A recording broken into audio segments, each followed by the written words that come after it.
Hello, Crystal Palace. Welcome to the Up and Onward Library Hub's Library Lunch. This is a place to share positive and useful local information, find out about our community and our town in more depth, and keep us all connected during this time. So I'm really delighted to introduce my guest today, who is Julie Hicklin, who is a London-based singer who's just released a new song. Julie, thanks so much for joining me today. It's lovely to have you. Tell us a bit about you and your background. Well, as you say, I'm London-based, actually East London. I know you're South, but I have had South London links. I used to live in Blackheath, not so far from you.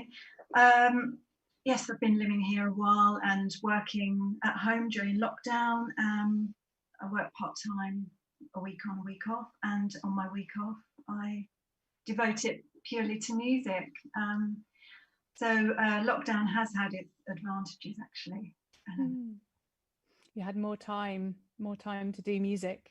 Yes, I mean, quite early on, I thought in order to get through this, it was a mental kind of battle for a lot of us, wasn't it? Getting used to it. Absolutely. I needed to keep busy mentally, and music totally immerses you, the creativity process. And now that I've actually had releases, the promotional stuff that you have to do in order to get your music out there is like a full-time job in itself. So yes.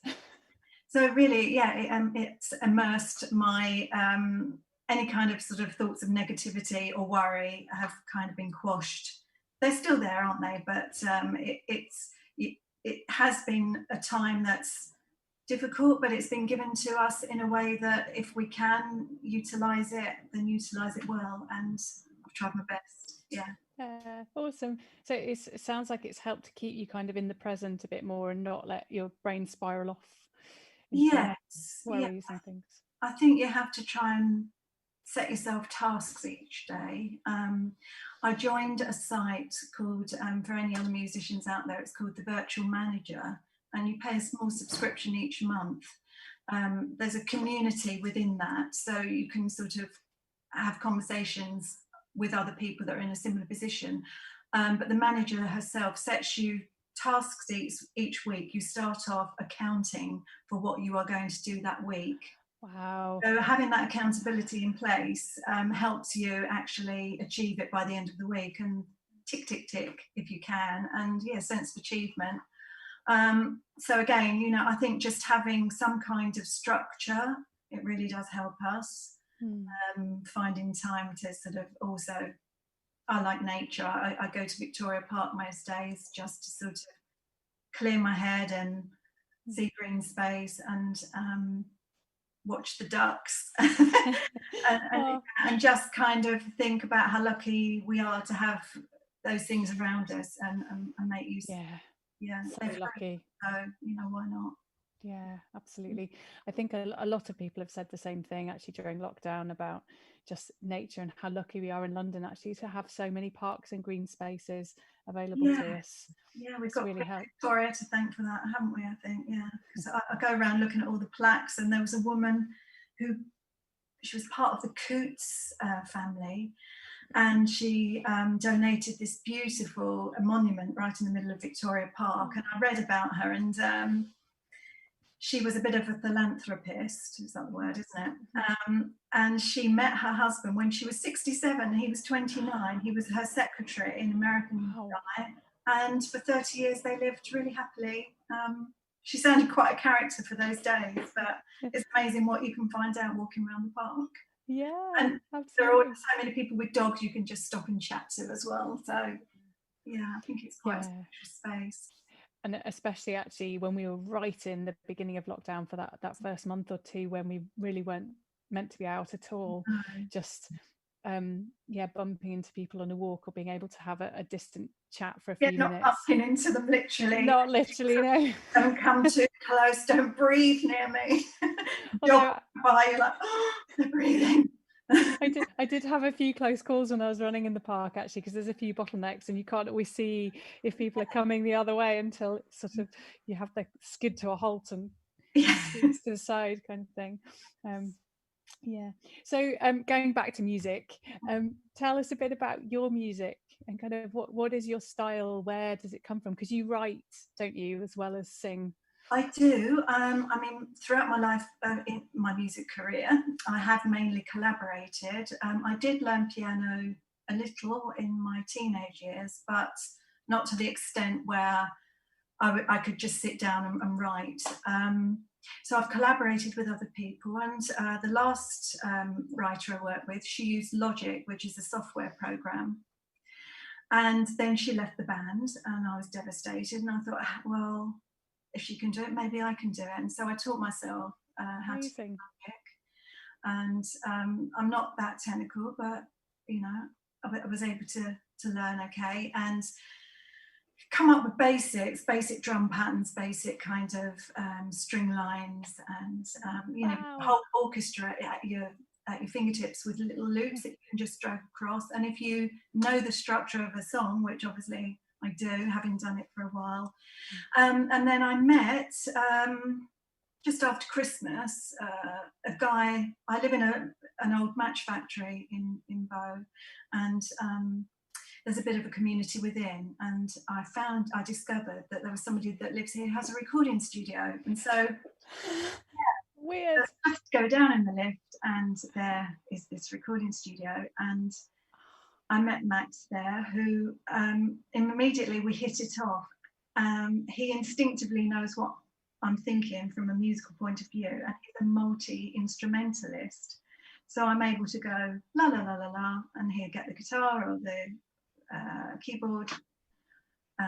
He has about 15 guitars and limitless keyboards, and yeah, what's in here? He somehow, it's like he's got a musical crystal ball. You know, puts that onto tape. Wow. Oh, it's amazing when you find those collaborations that just really click, and Yes. different skill sets that mesh really well, isn't it? Yes, absolutely. Brilliant. And he's very giving of his time. A lot of producers, they just do the basics, but I think he enjoys showing his skill. So I'm happy to take what he can give. So yeah, it's been great. It's nice to kind of have a bit of both as well, isn't it? So it's nice, especially at the moment. I mean, I'm finding it so, well, life-saving really to have collaborations with people, but it's also really good to know that you're not dependent on having those, I think. So a balance of both. It is, yeah. I just think sometimes people do have a different skill set, and it can reinforce what you've already established for yourself. And you know, why not improve upon that? So one of my first release was The Power and the Glory, which has had a few different kind of it's been not released as such, but I've sung it live. I've sung it with a band. I had my version, and then we had a live drum version, and then somebody else had a go at it. But there was something that was missing, and so when I finally met Max this year, I took that song to him, and so we started from scratch again, and then built it. And that's the track that you've heard. Yeah. So you've got several different incarnations of it. Yes, Different instrumentation. that was the word I was looking for. Yes, I have. But the one that's been released was the one that I felt happy to then put out into the public domain. And that was that Afterburn that's just come out recently. No, that is The Power. Oh, sorry. Yeah, The Power and the Glory. There was just something lacking, and now it has, because it's kind of for those of you out there that are listening that haven't heard this song, it's about saving the planet basically, and us trying to be kinder to each other, and trying to preserve the beauty around us and nature and humanity. And yeah, as I was saying to Eleanor earlier, it was a cathartic process. I needed to get that out of me, and it doesn't particularly indicate the style of musical direction that I'm perhaps leaning towards and going and had plans for, but it was something that was close to my heart, and I wanted to release it. And it's kind of got a Bond-esque type dramatic feel about it. So because I just thought about all the awful things that can happen when nature really takes control, and it really stirred up feelings of perhaps Bond theme type strings and powerful music. Yeah, well, particularly right now when it really does kind of feel like nature is taking some revenge. It is, I think. yes. Yeah. And I think nature also was allowed to have a bit of a rest, wasn't it? And a Mm. bit of respite and perhaps grow a little more. Yeah. I hope so. Yeah. Well, I found it very moving to listen to this morning, and I hadn't realised there were several different incarnations. So are they available, or is it? Did you say it's just the main one, the recent Yeah, one? it was work in progress, really, Eleanor, and it was a song that was getting better as time was going on, and it was just having met Max that he kind of put the finishing sparkle to it, really. I thought, right, you can go out now. Yeah. That's brilliant. That's brilliant. Do you want to tell us about the new one as well? Yes, my other track that's just been, well, it was released on the 21st of August. It's called Afterburn, and it was actually one of the first tracks that I wrote with the person I was telling you about. Her name's Faye, Faye Trier, who was the person who wrote the music and then left, but we're still friends. And I was in the studio and Max thinking, I want to do a happy song, and it's summer. And this song, Afterburn, it's about sort of meeting somebody that you feel attracted to, and all those explosive, warm feelings you feel when you fall in love. And well, you can use your imagination. Just having an explosion of great feeling and that closeness with another person, and how it, some of the words were kind of play on words, a bit tongue in cheek about incendiary and perhaps, but used in a positive way, about an explosive kind of feeling. Because when you do fall in love, you do have that. Well, it's like something and nothing, isn't it? It's like nothing that you can replicate unless it's real. And summer love is I can remember it well. Well, suiting the hot weather that we've been having until, well, I suppose we've got a bit of it back again, but it's certainly with autumn. No, it's feeling a little autumnal now, isn't it? But, yeah. And a friend of mine, I try and sort of not use my friends, but include my friends in everything that I do. And I had the artwork for the record was designed by my friend Elizabeth Strout-Manus, and it's like these little happy bunnies all sort of exploding into the atmosphere, and I thought it's up the lyrics. Yeah, brilliant. What how would you describe the kind of style of it? And you were saying about the power and the glory, that's maybe not the direction your music was actually going in, but it was a passion project. So is Afterburn more the kind of style that you're heading into? Kind of leading that way, yes. I mean, Power and the Glory is a classic song, and I think whatever genre it was in, it would kind of be a strong song. Afterburn is a little bit more whimsical, but I've got a couple of tracks that I'm hoping to release, perhaps late October, towards Christmas, that are perhaps a little bit more laid back, perhaps not so much instrumentation, and holding back on the vocal as well. And a few people that have heard it have said to me, that's your true identity. So sometimes it takes other people hearing what you do. As a singer, I'm lucky that I'm able to sing a fair range. I wouldn't say great range, but I have a fair range, so I can sing a fair amount of genres. But these ones that are coming up, obviously I've written them, so they're close to my heart. But I suppose along the lines of people like Charlotte Gainsbourg, Goldfrapp, that kind of thing, going along in that direction. Have you discovered more about kind of you or your style by hearing the feedback from friends that maybe shows how they see you? Has it been surprising?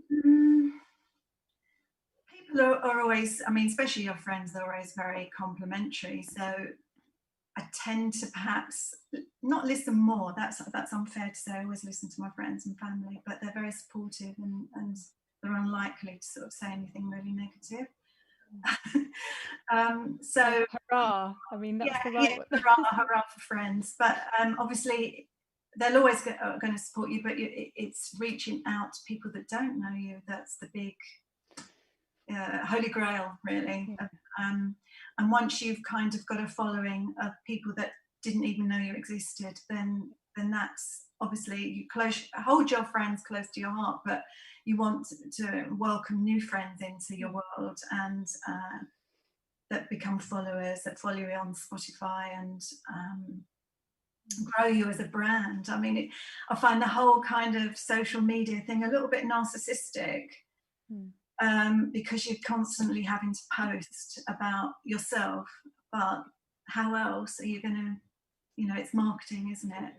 Anything, if you want to market tomato sauce, you've got to tell people about it in order for it to be sold. So yeah, it's kind of it is particularly difficult as a singer, though, isn't it? Because your product is not only you, but your instrument is part of you. Yes. So it's really hard for it to not be very self-centered. I mean, there's ways and ways you can do it, but I think I have the same thing as you, that it's hard for it to not feel very self-centered, because your product is literally you. All of your product is you. Absolutely. I use a distributor called DistroKid. They're really good, and it doesn't cost a lot of money to put stuff out there. And they provide lots of little tools for you. And one of them was, I actually posted it on Instagram last week, I think. It's called Marcel, and it's a clip from Friends. And there's a little monkey that puts a CD on, and you have to line your music up. And then the three of the guys in Friends start dancing with pizzas. And somehow or other, it looked like the two were meant to be. The syncing of the timing was amazing. So it's things like that where a little bit of humour. And I've got a cat. If he's ever included in any of it, then, that's always a way of getting new fans. Well, it's a personal touch as well, isn't it, though? And I think people like to know a bit about you as a person, not just you as an artist. Yes. So something that matters to you, like your pet, is a really good way of letting people see the personal side of you, the human element, rather than just I'm selling my single. Absolutely. Yeah. It's really, you want to move people with your music. You ultimately, that's the game, isn't it? Yeah, absolutely. Yeah. Just before you tell us about what other projects, tell us a bit more about the other projects that are coming up and things. I just want to say hello, slightly belatedly, to the people who are watching. So we definitely had Christy. If we still have you, that's great. And I can't see everybody's names, but welcome to everybody who's watching. If you've got any questions or comments for Julie, please do give us a shout. We've got another few minutes. We're happy to answer questions or read out comments. Oh, we've got Francesca as well. Excellent. So thanks, guys, for watching. Julie, tell us a bit more about the projects you're working on at the moment, and kind of what's coming up for you. Well, there is a collaboration that actually it was released last week. I met a drag queen from Brazil in 2008, actually, and we wrote a song together, and then he went back to Brazil and became very successful as Dolores, as an act called Las Bibas of Vizcaya. And we wrote this track called Numb, and it was basically about how you feel when you lose love, and it's probably better not to feel anything than to feel the pain. And he's quite a prolific DJ out there too, and he used a kind of house background, a down-tempo house background to it. And I noticed on SoundCloud it's already had about 1,200 listens, so wow. Which is a lot more than I normally get. So it was great to see like real numbers out there, and so that's a song I'm proud of. And then another collaborator from my past, Matthew Donovan, we wrote a song called Seance. And he's kind of what I call a modern day Mozart. He uses modern beats and stuff like that, but he has real kind of rudiments of music ingrained within him. So he knows how to use piano and strings, and it's a beautiful piece of music that I was really privileged to sing on. So he's releasing that on the 25th of September. Brilliant. And then yeah, there's more coming. I can't keep up really, but that's good. That's excellent. Yeah. Yeah, and I think that one of the nice things, about the collaboration is that then it's not just you having to, as we were saying earlier, kind of feel like you're selling yourself, and it introduces you to a new section of potential followers and them to you, which is really lovely. And the same for whoever you're collaborating with. It's just a lovely kind of way of sharing, pooling resources really in all sorts of ways, isn't it? Exactly, and technology's made the world so much smaller. I mean, I've got fans in Brazil now, so that's South America. That's fantastic. So, that I would never have had. Yeah, it's fantastic. I think, although it's obviously is a very difficult time in lots of ways, but it's been lovely to see the positive things that have come from that that maybe we can keep, and the sort of I would not want to continue forever with online being the main or only way of doing things, but certainly it feels like it's opened some doors that I hope will keep open. Definitely, and anyone out there that feels they have a passion that they want to nurture, and I think, while we have this time, just go for it. Yeah, go for it, and just find what's inside you and let it out. Awesome. I think that should be your slogan. That's a great idea, actually. Yeah. Thanks, Ella. So if people want to actually go and listen to the songs that we've been talking about, or kind of find out more about what's coming up, what are the best ways for them to do that? Well, my name's Julie Hicklin. It's quite an uncommon name, so it's Hicklin. And if you just type that into Spotify, that will come up with all my tracks that I've had released. And there's Instagram. I think I'm Julie Hicklin Music, but again, no one else has my name. So thanks, Dad. And where else? I've got a website, which is juliehicklin.com. So thank you. Thanks for those little plugs. Yeah. Well, and Rin, being the very organised person that she is, they are already in the social media feed. Fantastic. Thank you. Great to meet you too. Yeah. Brilliant. Thank you, Julie. We're nearly out of time there. So it's been really great. It's been great to see you again, actually. So yes, we didn't say this, but we met 4 years ago or something. Yes. In one of the law firms where I was teaching. Yes. Yeah. Eleanor's got a splendid voice, so I mean, I should be having lessons from you. To hear you, it's like at a completely another level. That's really kind of you. I think I just listening to your songs, I thought you sound awesome, and I don't know if I could help it. It's completely a different style from what I do anyway, and I like just I'm going to leave you to do your thing, and I'll do mine. Thank you. Appreciation. Thank you. Yeah, well, it's been really lovely to see you again, and you too, and catch up on what you're doing. So, thank you. Yeah, thank you. Thank you. Yeah. Thank you. So just before we finish, just a few little things to mention to you guys. As always, we are always looking for people to come on the show. So if you'd like to come and chat to us about something, if you are a local trader or charity, or a member of the community who's got something they want to talk about, or something you want to tell us what you've been doing during the pandemic, during lockdown, we've had lovely people like Stitches and Seams, who is a lovely local resident who's making masks now, and in fact I have some of them like that. and Four Boroughs is actually selling them, so she came to talk to us.